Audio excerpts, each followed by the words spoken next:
It's been christened as the unofficial summer opener, providing many Canadians a break from the daily grind with a much needed long weekend.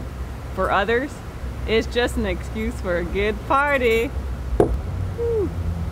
Whatever your reasons for celebrating Victoria Day, it's all thanks to Queen Victoria, the great-great-grandmother of the current British monarchy. Born May 24th, 1819. Queen Victoria ascended the British throne when she was only 18 years old. Her birthday became a national holiday in the UK following her 50th year reigning as Queen, and later became a Canadian holiday following her death in 1901. As homage to the Queen who backed Canada while it sought independence as a country. And 107 years later, it's still Victoria's Day we are celebrating. Although many of the celebrations has nothing to do with the lady of the hour. The long weekend is famous for camping and cabin getaways, weather permitting.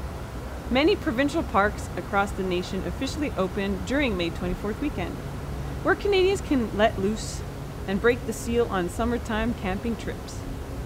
May 24th also has a reputation as a party weekend, where May 24 is Canadian slang to make reference to the 24 bottles found in a standard case of beer. This day of infamy has led the province of Alberta to enforce a dry May long weekend, with liquor bans placed at a record 7 provincial parks.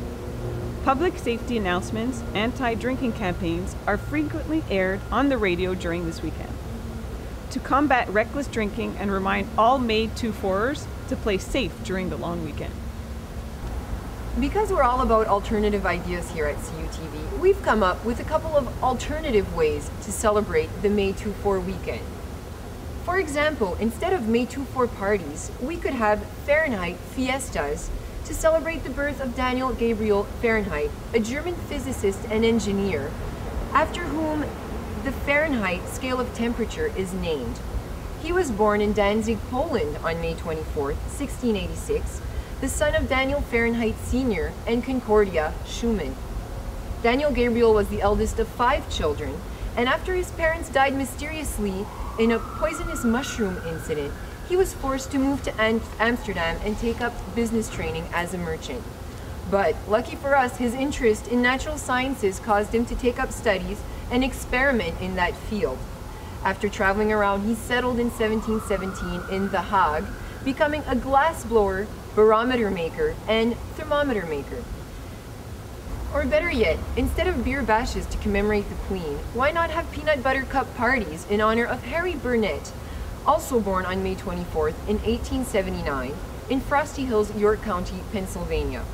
Reese, as you may have guessed, was the inventor of the Reese's Peanut Butter Cup and founder of the H.B. Reese Company. He first tried his hand at candy making in the town of Hummelstown, Pennsylvania, where he made Johnny Bars and Lizzie Bars, but then moved to Hershey, Pennsylvania, where in the mid-1920s he manufactured peanut butter cups, then called penny cups because they cost, incredible but true, 1 cent each. During World War II, economic constraints led him to discontinue his other candy making and concentrate solely on the peanut butter cups. In 1957, after Reese's death, the company was sold for an exorbitant $23.5 million to Hershey. Another possibility is to change Victoria Day for Dylan Day. Yes, that's right, famous artist Bob Dylan was born on May 24th in 1941. Dylan's most celebrated work dates from the 1960s when he became an informal chronicler and reluctant spokesperson for American unrest. A number of his songs, such as Blowing in the Wind and The Times They Are Changing, became anthems for anti-war protests. Speaking of anti-war movements, on May 24, 1975, the first Westerners were released from Saigon since the fall of the Vietnamese capital to the Communist forces on the 29th of April of that year. The U.S. justified their involvement, thus sparking many anti-war protests, as necessary to avoid a domino effect of countries falling to communist rule. Finally, instead of drinking Molson for the monarch, why not eat meat for Mary?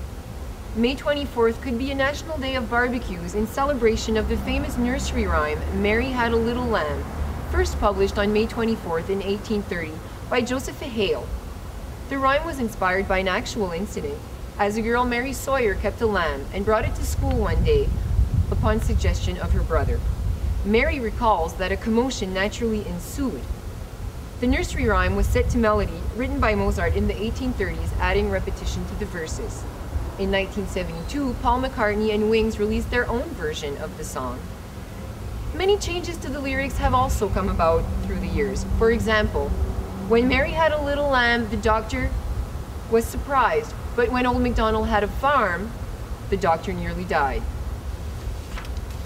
Crude versions have also been created of the song to celebrate current events, such as Mary had a little lamb and his name was Ralph. Now he's burning in the field 'cause of foot and mouth, referring to the mad cow disease epidemic. So from all of us here at CUTV, Montreal's only alternative English television news program, we encourage you to celebrate this long weekend in May alternatively.